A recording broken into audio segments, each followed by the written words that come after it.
Pinjaman online atau pinjol ilegal sekali lagi menjadi perhatian setelah memicu kasus bunuh diri.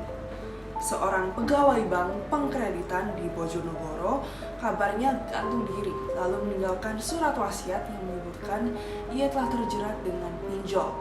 Dalam suratnya, korban menulis ia terjerat utang sebesar 23 juta rupiah ke 5 lembaga pinjol dan juga teman serta nasabahnya. Pihak kepolisian menduga ada unsur ancaman pesan yang memicu aksi bunuh diri ini. Pinjol ilegal memang terkenal punya praktik teror-meneror yang mereka pakai buat maksa nasabahnya buat kembaliin uangnya. Beberapa bulan ini kasus demi kasus juga bermunculan di mana banyak yang mengaku diteror abis-abisan sama pinjol ilegal buat ngebayar balik utang mereka yang bunganya dibikin setinggi langit. Sampai-sampai pinjol bisa mengancam menelpon kerabat peminjam dan juga maksa peminjam buat bayar macam-macam barang yang dikirim ke alamat mereka tanpa sepengetahuan mereka.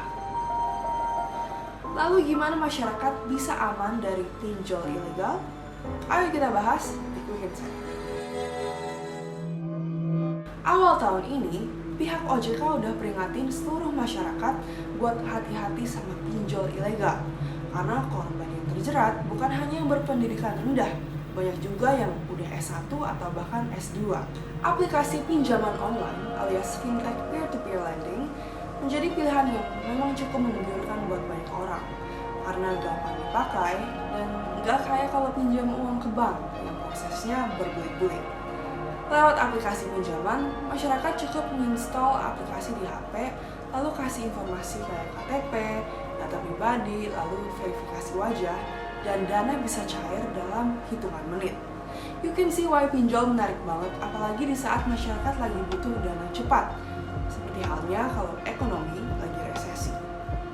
Yang perlu diketahui, aplikasi pinjol yang resmi dan yang nggak resmi sama-sama bisa diunduh di App Store dan Play Store. Tapi, aplikasi pinjol yang resmi terdaftar dan diawasi OJK.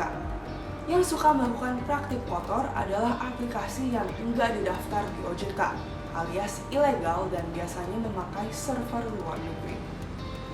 Yang membedakan juga adalah pemberian dana dari aplikasi fintech yang resmi lebih terseleksi, dan mereka menawarkan bunga yang lebih transparan. Meanwhile, fintech ilegal akan memberi pinjaman yang lebih gampang dan cepat, dan juga bunganya nggak terbatas. Kalau peminjam nggak bayar balik utang mereka, fintech ilegal bisa mengakses data di ponsel peminjam, lalu sebarin data pribadi mereka dan mencemarkan nama baiknya.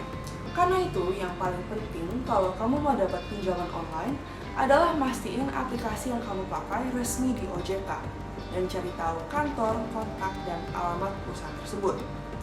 Perusahaan ilegal biasanya nggak punya informasi yang lengkap. Kalau perusahaan itu nggak di bawah naungan OJK, nggak ada undang-undang yang bisa mengatur aktivitasnya. Alias kita sebagai masyarakat nggak bisa terlindungi dari praktik kotor mereka. Kecuali mereka melakukan penagihan kasar, ancaman, atau pencemaran nama baik, mereka bisa dijerat Undang-Undang ITE. Tapi bukan dijerat hukum karena praktik pinjaman online ilegal. Selain pastiin aplikasinya resmi di OJK, masyarakat juga mengimbau buat jangan buka link atau tautan sembarangan.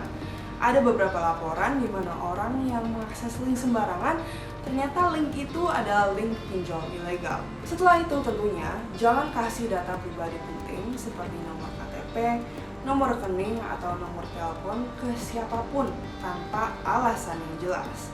Biar data itu nggak disalahgunain buat daftar ke aplikasi pinjol ilegal.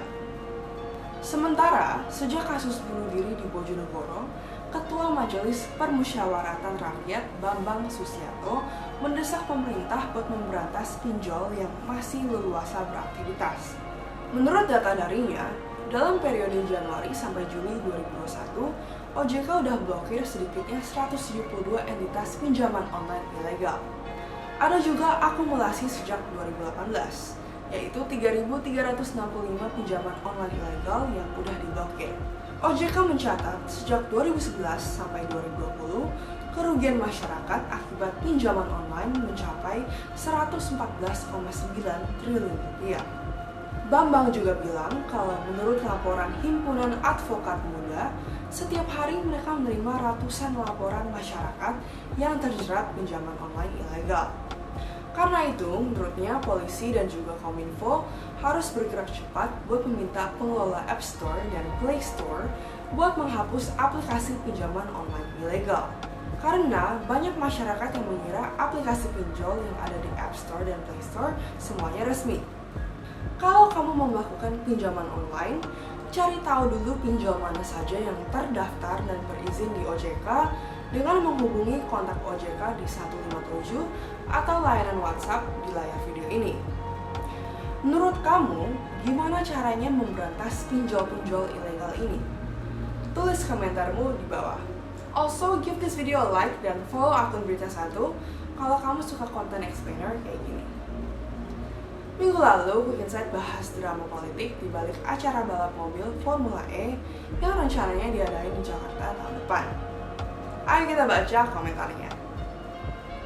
Ahmad Munir di Facebook bilang dia nggak setuju segitu gede anggarannya buat acara itu, apalagi sekarang banyak rakyat kelaparan. Di YouTube ada Andi yang bilang anggaran DKI lagi tipis, jadi wajar kalau PSI dan PDIP melakukan hak interpelasi. Tulis komentarmu minggu ini biar kita bacain minggu depan.